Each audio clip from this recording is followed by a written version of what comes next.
Hey, my name is Sandra and I'm with Two-Way Direct. Today I'm going to show you the Motorola BPR40, which is also known as the Mag One radio. So I have all the components from this box, and I have the radio, the battery, the belt clip, the antenna, the charger, and the power cord. So let's assemble this. First, the battery gets inserted there, clips in, and there's a latch at the bottom, so you'll want to make sure it clicks. And the antenna, we want to make sure it's nice and snug, but not too tight. The belt clip has a latch at the back that just gets slid in here.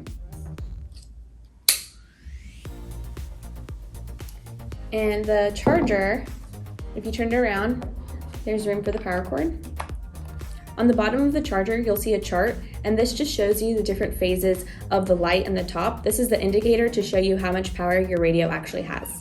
So before you return your radio to the charging dock, you'll want to make sure it's completely turned off, and then you can slide it there, and your light should turn on once it's connected. To check out this radio and more, visit our website at twowaydirect.com or give us a call at 888-742-5893. Thanks, guys.